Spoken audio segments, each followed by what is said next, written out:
किसी की जुबां पर महादेव का नाम, सीताराम, किसी के शब्दों में राम की भक्ति का रस है। सीताराम, सीताराम, सीताराम, हरे राम। किसी के निर्वस्त्र तन पर भस्म का श्रृंगार तो किसी जिस्म पर पीतांबर और भगवा वस्त्र है। कहीं चौकोर हवन कुंड तो कहीं त्रिकोणीय, किसी के हवन कुंड का आकार यूनिकार भी है। महाकुंभ की धरती पर विविधता का हर रंग है और इसी विविधता का सम्मान अलिखित संविधान है। लोकतांत्रिक व्यवस्था का सबसे बड़ा उदाहरण है। महाकुंभ एक ऐसी जगह है जहां ध्वजा से लेकर पंथ और परंपराओं तक, पूजा पद्धति से लेकर इष्ट देव तक अलग अलग हैं, लेकिन फिर भी किसी के मन में किसी के लिए कोई विकार नहीं है, नफरत नहीं है और सच्चे मायने में यही लोकतंत्र भी है। परंपरा रही कि एक ईश्वर है। वैदिक काल से ही ये कहा गया कि एको सद विप्रा बहुधा बदंती। मूल सत्ता ब्रह्मांड की एक है, लेकिन उसको अनेक रूपों अनेक नामों से जाना जाता है। इसलिए पूरे ब्रह्मांड का जब क्रिएटर, सृष्टा एक परमात्मा है, एक चैतन्य स्वरूप तत्व है, तो वहीं से ब्रह्मांड की एकता का बोध कुंभ से होता है और वसुधैव कुटुंबकम का दर्शन यह व्यावहारिक रूप में होता है। तो कुंभ एक प्रकार से वसुधैव कुटुंबकम का व्यावहारिक जीवन में साक्षात बोध कराने वाला महापर्व है। सनातन की कुंभ परंपरा में लोकतंत्र कैसे जीवंत होता है, पूरी दुनिया को सनातन का एकता का संदेश कैसे जाता है, समझ लीजिए। महाकुंभ में कुल 13 अखाड़े शामिल होते हैं। इनमें 7 शैव परंपरा को मानते हैं, 3 वैष्णव परंपरा को मानते हैं और बाकी 3 उदासीन अखाड़े हैं। ये सभी अखाड़े मिलकर पूरी दुनिया के लिए लोकतंत्र का सबसे बड़ा उदाहरण पेश करते हैं। इन सभी अखाड़ों के ध्वज अलग अलग हैं। किसी का भगवा है, किसी का लाल है तो किसी का सफेद या नीला है। पूजा पद्धति, रीति रिवाज, इष्ट देव, उपासना के तरीके भी अलग अलग हैं। कोई शिव का उपासक है तो कोई भगवान विष्णु और राम का, कोई ब्रह्म की पूजा करता है तो कोई प्रकृति की, लेकिन ये अलग होकर भी सनातन और मानव सेवा के नाम पर एक हैं। कुंभ का तो मूल मतलब यही है कि हम शैव, बैरागी, उदासीन, इनके तहत जो 13 अखाड़े हैं उन अखाड़ों की व्यवस्था को समझें, जिसको हम कहते हैं कि विश्व का प्रथम गुरुकुल। आजकल वो कुंभ के दौरान एंथेम जैसा हो गया है ना कि प्रथम यज्ञ भूखंड धरा पर। तो वो जो पहला जो यज्ञ है वो ब्रह्मा जी ने सृष्टि की रचना के बाद जो दशाश्वमेध घाट है दारागंज मोहल्ले के बगल में, जो पहले कच्चा घाट था इस बार पक्का घाट बन गया है, तो वहां कराया गया, ऐसी मान्यता है। जब युधिष्ठिर को लगा कि उनके पूर्वज, उनके पितर वो मुक्त नहीं होंगे, तो वहां उन्होंने 10 अश्वमेध यज्ञ कराए, एक नहीं 10। तो वो वहां पर है जो 12 माधव हैं, यानी भगवान विष्णु के 12 स्वरूप, और 12 स्वरूपों में एक जो स्वरूप है जो दारागंज मोहल्ले में ही, और कहा जाता है कि अगर आप कुंभ जा रहे हैं तो जरा वेणी माधव भगवान के दर्शन कीजिए। वो भगवान विष्णु के बाल स्वरूप हैं, जिनकी एक दिन पहले यात्रा निकलती है। वो इस महाकुंभ नगर के रक्षक कोतवाल कहे जाते हैं, नगर देवता कहे जाते हैं। वो आप देखिए, आप उस प्रयागराज में जाइए तो जो किले में अक्षयवट है, जिसको कहा जाता है कि सृष्टि समाप्त हो जाती तो भी अक्षयवट नहीं खत्म होता। सरस्वती जी आपको अदृश्य है, नहीं दिखेंगे, लेकिन सरस्वती कूप है किले के अंदर, जो 2019 से फिर से खुल गया है, वहां जाकर देखिए। आप वहां नाग वासुकी मंदिर, जो प्राचीन मंदिर है, उनको जाकर देखिए। और जब आप इन सबको देखते हैं और वहां लेटे हुए हनुमान जी विराजमान आपको दिखते हैं, तो उस शहर की ये जो सांस्कृतिक आध्यात्मिक यात्रा है वो दिखती है। और एक बात मैं कहूंगा, महर्षि भारद्वाज का पहला गुरुकुल जहां भगवान राम आए, उस गुरुकुल का वही स्थान है। अब तो बड़ी शानदार भव्य प्रतिमा लगी है, लेकिन आप जाइए जरा अखाड़ों में, आप जाइए आचार्यों के पास, आप जाइए संतों के पास। ये जो रील बनाकर और कुछ लोग आ गए, साधु सन्यासी अचानक बन गए, अचानक संत बन गए, अचानक महामंडलेश्वर बन गए, उनसे कुंभ नहीं है। कुंभ का मतलब शस्त्र शास्त्र का समयानुकूल ज्ञान, शस्त्र शास्त्र का जीवन व्यवहार का एक दूसरे से आदान प्रदान, वो सीखना है। तो जाइए, नहा के चले जाइए। सभी 13 अखाड़े पूरी लोकतांत्रिक प्रक्रिया का भी पालन करते हैं। बाकायदा सभी अखाड़ों के संचालन के लिए किसी देश की डेमोक्रेटिक व्यवस्था की तरह नियम, कायदे और पद भी बने हुए हैं। ज्यादातर अखाड़ों में आचार्य महामंडलेश्वर का पद सबसे ऊपर होता है। कई अखाड़ों में सर्वोच्च पद को दूसरा नाम दिया गया है। इस पद पर बैठा व्यक्ति वैसे ही काम करता है जैसे दुनिया की किसी दूसरी लोकतांत्रिक व्यवस्था में प्रधानमंत्री या राष्ट्रपति काम करते हैं। आचार्य महामंडलेश्वर के नीचे अखाड़े का संचालन करने वाली कमेटियां होती हैं। अलग अलग अखाड़ों के हिसाब से इनकी संरचना अलग अलग की गई है। ये किसी भी देश की कैबिनेट की तरह काम करती हैं। इनके काम और विभाग बंटे हुए होते हैं। सभी अखाड़ों ने गृहस्थ या आम इंसान को संन्यास धारण कराने के लिए नियम, कायदे भी तय किए हुए हैं। इसमें कुछ शर्तें लागू होती हैं। अखाड़े का नियम तोड़ने पर, धर्म विरुद्ध आचरण करने पर लोकतांत्रिक प्रक्रिया के लिए न्याय विधान भी बना हुआ है। ये किसी लोकतांत्रिक देश की न्यायपालिका की तरह काम करती है।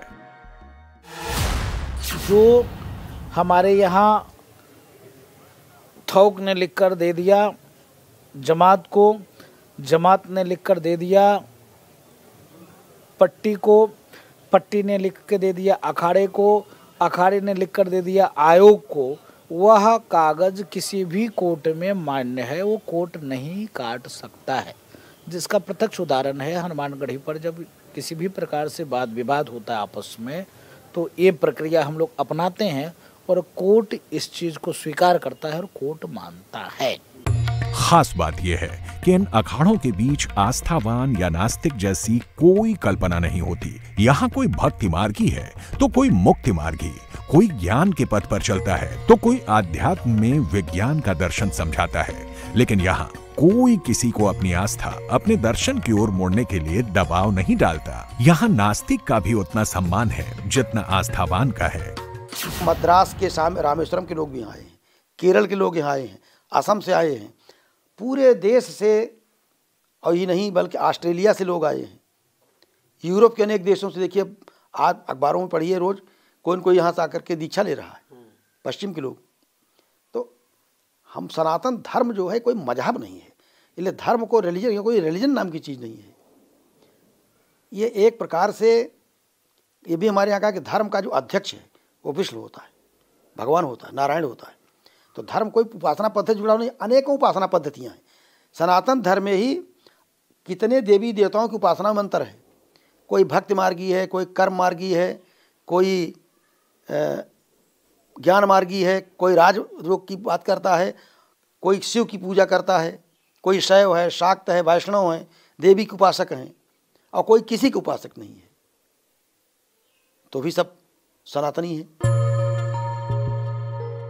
अलग अलग पंथ और परंपरा में रहते हुए भी साधु संत यही मानते हैं कि सर्वोच्च सत्ता एक ही है और कुंभ का मूल दर्शन ब्रह्मांड की सर्वोच्च शक्ति की उपासना ही है। कोई उसे साकार मानता है तो कोई निराकार रूप में पूजता है। दुनिया के किसी भी दूसरे धार्मिक आयोजन में जब लोग जुटते हैं तो वहां ज्यादा से ज्यादा लोगों को किसी एक ग्रंथ, किसी एक पुस्तक या ईश्वर के किसी एक स्वरूप में बांधने की चाह होती है, कोशिश भी होती है। लेकिन कुंभ में ऐसा कुछ नहीं होता। यहाँ ना तो किसी को अपने मार्ग पर लाने की होड़ होती है, ना ही चाह। किसी भी धर्म, जाति, मजहब, परंपरा से जुड़े हर व्यक्ति को किसी भी अखाड़े में जाने की छूट होती है, शामिल होने की छूट होती है। कोई अखाड़ा किसी को अपनी ओर नहीं खींचता, बुलाने नहीं जाता, अपनी परंपरा, पूजा पद्धति थोपता नहीं है। जो हमने कहा तो लोकतांत्रिक तो है ही, लेकिन स्वैच्छिक है, कोई कहने नहीं जा रहा है।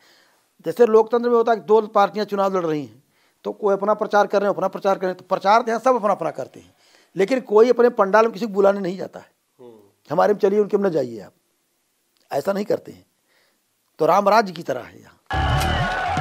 कुंभ में व्यक्तिगत स्वतंत्रता के साथ प्रकृति के मूल तत्व विविधता का भी समागम होता है। यहाँ ईश्वर के साथ प्रकृति की उपासना होती है। कोई माँ गंगा की पूजा करता है तो कोई सूर्य को अर्घ्य देता है, कोई गाय की सेवा करता है तो कोई पेड़ की पूजा करता है। और ऐसा करने से कोई किसी को रोकता नहीं, टोकता भी नहीं है। ये वो धरती है जहाँ नर को भी नारायण मानकर पूजा की जाती है। करोड़ों लोगों के खाने के लिए लोग अपने भंडार खोल देते हैं। हमारे जो मूल आचार्य हैं श्री मलुकदास जी महाराज, उनका केवल एक ही वाक्य है, कोई भी यहाँ से भूखा ना जाए। अजगर करे न चाकरी, पंछी करे न काम, दास मल्लू का यों कहें सबके दाता राम। खिलाने वाले ही भगवान और खाने वाले ही भगवान, सब भगवान ही केवल आ रहे हैं। और उपासना जो है संतों की उपासना है, भगवत भक्तों की उपासना है। कोई भी यहाँ से भूखा ना जाए। और ये हमारे यहाँ लंगर सुबह 6 बजे से लगा करके रात्रि के 10-11 बजे तक अनवरत चलता है। कोई भी आओ प्रसाद पाओ। सामान आता है, ये कहाँ से आ रहा है? जो क्योंकि मैं देख रहा हूँ बहुत बड़ी संख्या में है, लाखों लोग खाना खा रहे हैं यहाँ पे, तो कहाँ से सामान आता है, कैसे आता है? ये कुछ सामान तो खरीदते हैं, कुछ जो आटा दाल है तो बाजार से ही आता है। कुछ जो यहाँ से हमारे जो भगत हैं महाराज जी के जो अन्य सेवक हैं वो भी यहाँ से भेजते हैं, क्योंकि भेजने वाले तो राम जी ही होते हैं। तो राम जी के रूप में कोई भक्त यहाँ सेवा करते हैं। और पूज्य गुरुदेव का एक ही है, सबसे केवल सेवा करो। कुंभ की ये खासियत ही उसे दूसरे आध्यात्मिक आयोजनों से अलग बनाती है। यही वजह है कि अलग अलग सत्ताओं के दौर में भी कुंभ अखंड रहा। सनातन पर हजारों हमले झेलकर भी ये अक्षुण्ण रहा और दुनिया को वसुधैव कुटुंबकम का सबसे बड़ा लोकतांत्रिक संदेश देता रहा। राजपूत आए, पृथ्वीराज चौहान से लेकर के जो परंपरा आई, मुगल आए, पठान आए, अंग्रेज आए और अनेक राज्य वंश आते रहे जाते रहे, लेकिन कुंभ शाश्वत अनवरत रूप से चलता रहा। इससे कौन सत्ता बैठा हुआ है, किसका राज्य है, इस पर कोई प्रभाव नहीं पड़ा। और सबसे बड़ी बात ये रही है कि कुंभ का कोई ब्रेक नहीं मिलता है, कोई बीच में कहीं खंडित नहीं हुआ है, ये अखंड रहा है। चाहे मुगल शासन रहा हो और चाहे जो रहा हो, भारत में राज्य अनेक रहे। शायद जहाँ तक मुझे इतिहास का थोड़ा ज्ञान है कि यहाँ पर राजनीतिक इकाइयाँ अनेक रही हैं। जितना बड़ा साम्राज्य अब है भारत का, हमारा देश उत्तर से दक्षिण तक, पूर्व से पश्चिम तक, इसमें अनेक राज्य और रियासतें थीं, लेकिन संस्कृति एक थी। इसीलिए कहा जाता है कि विविधता में एकता। तो कुंभ विविधता में एकता का प्रतीक है। आप देखेंगे यहाँ पर सभी 13 अखाड़ों के संप्रदायों के लोग आएंगे, जिनमें आपसी धार्मिक मतभेद है। कोई किसी का उपासक है, स्वदेशी विदेशी सभी प्रकार के लोग, सभी धर्मों के लोगों का इसमें भागीदारी होती है। इसीलिए एक वसुधैव कुटुंबकम का दर्शन यहाँ आपको होता है।